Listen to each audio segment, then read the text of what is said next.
રાજકોટમાં 31મી ડિસેમ્બરની ઉજવણીને લઈને પોલીસ એલર્ટ મોડમાં. પોલીસ વડાની પત્રકાર પરિષદ યોજાઈ. નમસ્કાર, હું સુરભી વાલવા. આપ જોઈ રહ્યા છો આરપી ગુજરાત ન્યૂઝ રાજકોટ. રાજકોટના આ સમાચાર જોઈએ વિસ્તારથી.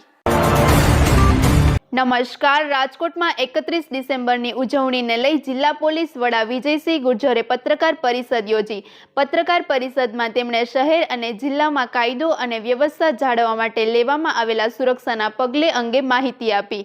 નશામાં વાહન ચલાવવું, જાહેર સ્થળોએ અવ્યવસ્થા અને ગેરકાયદેસર પ્રવૃત્તિઓ સામે કડક કાર્યવાહી કરવામાં આવશે તેવું જણાવ્યું. સાથે જ નાગરિકોને શાંતિપૂર્ણ અને સુરક્ષિત રીતે નવું વર્ષ ઉજવવા અપીલ કરી. વધુ સમાચાર માટે જોડાયેલા રહો આરપી ગુજરાત ન્યૂઝ રાજકોટ. રાજકોટ ગ્રામ્ય જિલ્લામાં રાજકોટ વિભાગના રેન્જ વડા શ્રી અશોકકુમાર સાહેબની સૂચનાથી પૂરા જિલ્લામાં 3 દિવસ માટે બંદોબસ્ત યોજવામાં આવ્યો છે.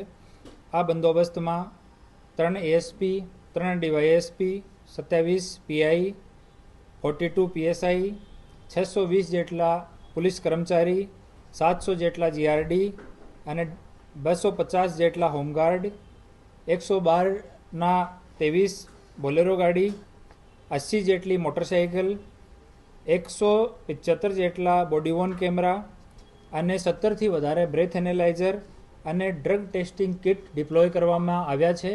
અને પૂરા ગ્રામ્ય વિસ્તારમાં પોલીસ એકદમ ચુસ્તપણે બંદોબસ્ત કરશે. અને ગ્રામ્ય વિસ્તારમાં 2 જગ્યા 9 વર્ષની પાર્ટી થવાની છે. આ બંને જગ્યા પણ બંદોબસ્તની વ્યવસ્થા કરવામાં આવી છે.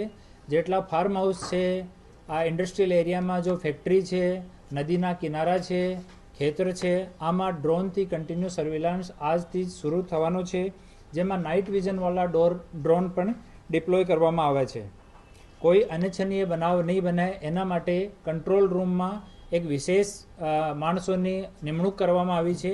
જો કન્ટિન્યુ 112ની કોલ્સ જે છે એને મોનિટર કરશે અને 112 જો જગ્યા જાય છે ત્યાં પણ મોનિટરિંગ કરવામાં આવશે. તમામ જો જાહેર જનતા છે એને પણ અપીલ કરવામાં આવે છે કે કોઈ પ્રકારના ગેરકાયદેસર પ્રવૃત્તિઓથી દૂર રહે, શાંતિથી પરિવાર સાથે, મિત્રો સાથે નવ વર્ષની ઉજવણી કરે. અને ગ્રામ્ય પોલીસ વતી નવ વર્ષની હું બહુ શુભેચ્છાઓ આપું છું.